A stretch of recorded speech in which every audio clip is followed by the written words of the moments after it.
All right, Jim, one of the matches we talked about in the open was Dylan Ness and Jordan Oliver here at 149. Returning runner-up at 49 against returning runner-up at 133 and previous national champion. Undefeated on the year is Jordan Oliver, 27-0, and he has just been blitzing people all year. Well, he's moving up 2 weights and doing that. And of course, the 133-pound weight class was a tough weight class for Jordan Oliver to make last year. And, you know, and Dylan Ness, when he struggled, has been dual meet situations where he probably hasn't had his weight quite under control. So he's bigger 149-pounder certainly than Jordan Oliver. But you know, whatever the over and under is on this match, I'm taking the over. There's going to be a lot of scoring here. There's going to be some excitement. Dylan Ness is always good for that. It'll be interesting to see how Oliver, if he tries to just take a pick him apart approach, or if he tries to go big move. And Oliver is a pinner, and he's taking those pinning ways up 2 weight classes. And Dylan Ness is a guy who's not afraid to take risk.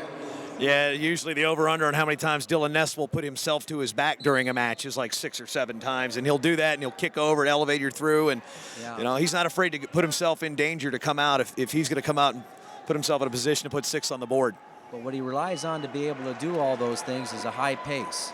And so far, Oliver has slowed it down a little bit, but they don't look for all this to last, because the first set of points could break things open significantly.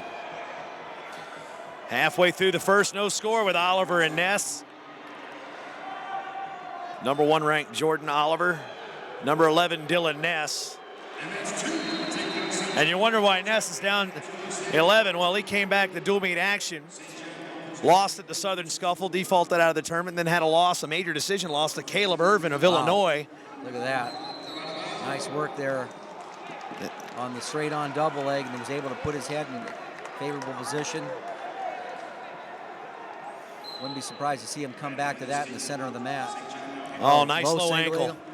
He's able to drive that through. That's probably going to be, he's going to try to clear the arm out there. He gets the 2 points, weight on the hands.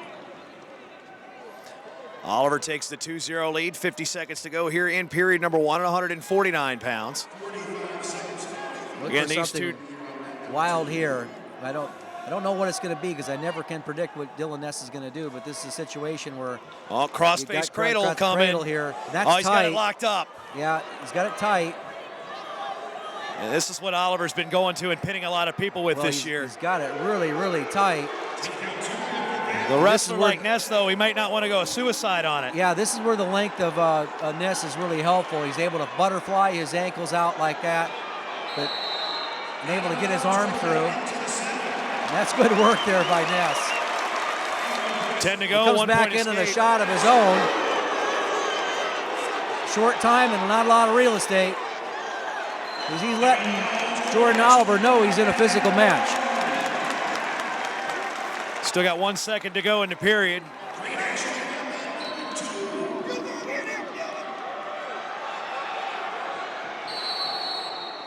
Oliver thought it was the end of the period, and now they just wait. And you think, Jim, with Oliver knowing the type of wrestler Dylan Ness is, that he didn't just try to crank that cradle over? Well, you can understand that as tight as that was, Ness was really about trying to get his arm length through at the right time, and Oliver committed to it. He had an opportunity to put Ness to his back, or Oliver to his back, and that was the mindset right there. And Oliver's pretty wise too. He felt that and just basically bailed on it, came right to his feet.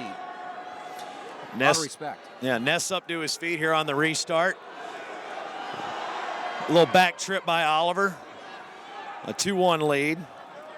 Oliver going with the claw ride to the far side.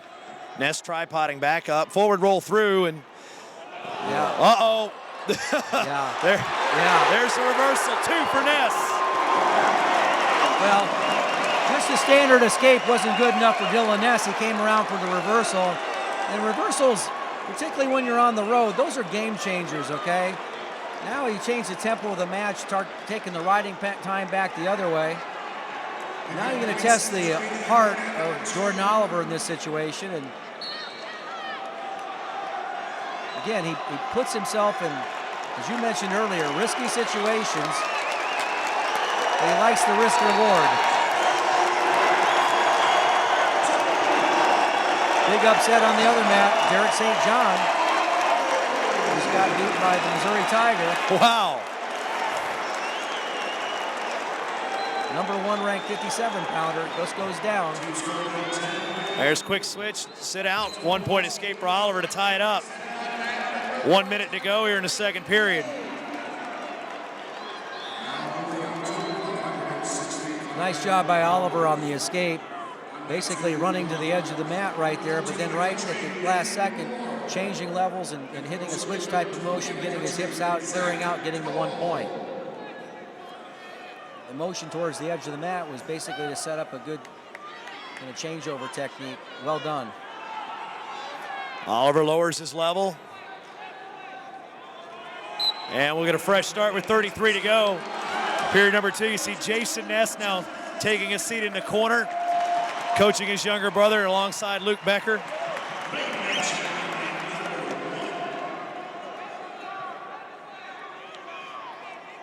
Oliver attacks that low ankle again. Yeah, now he's got a little bit better position because he's got the other ankle trapped as well, so he's looking to clear his head. And get clear his head to one side or the other. And that's a good call. Referee calls too. Yeah, he wasn't locked around the waist or chest lock either, and there's a 1 point escape. So now 5 to 4. Because he had both cheeks on the mat right there, and there's nothing athletically you can do defensively.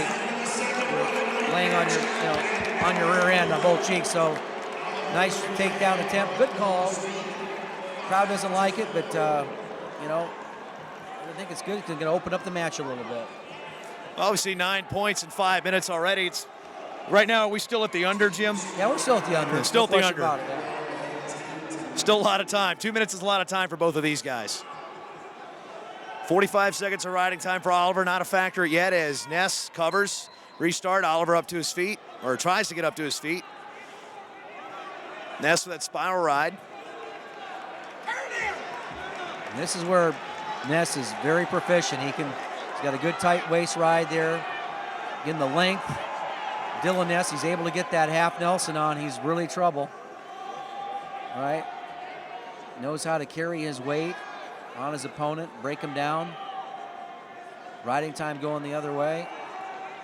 Again, technically, if Ness were able to go ahead and ride Oliver out the whole period, he would get riding time and therefore tie the match.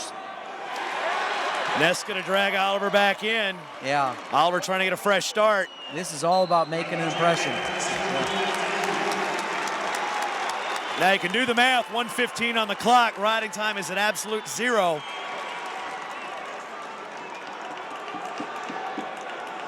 Ness done a pretty good job of riding Oliver thus far when he is in the top position. Well, this is real critical for Oliver not to let this get away. He's got an opportunity, and watch for Oliver to jump the start here. Nope. No cautions there. Hand fighting. Oh, he just dove forward. Didn't bring his knees up. That's an advantage there for Ness. Again, the slow start off the whistle for Oliver. I'm just looking for little signals that is putting Ness back in this Oliver match. crawling out of bounds.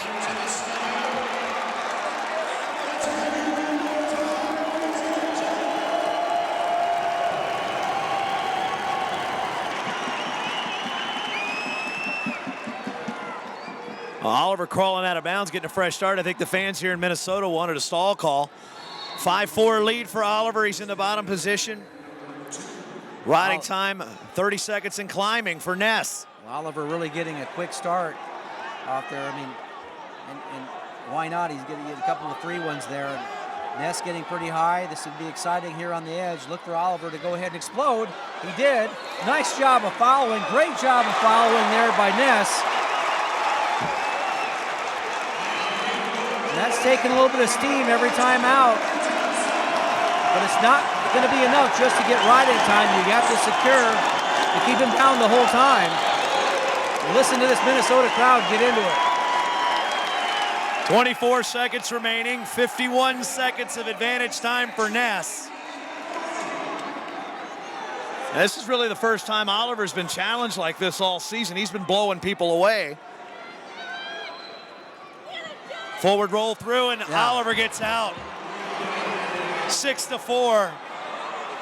And it's almost half expecting a stall call there as he went right to the edge. Well, again, lightning quick on the start. There's one. 8 seconds to go, 6-4 lead for Oliver. And look it over to John Smith, and he's going, you don't have to do that, hold position. 2 and 1, and what a match. Yep. And Jordan Oliver picks up a 6-4 decision over Dylan Ness at 149.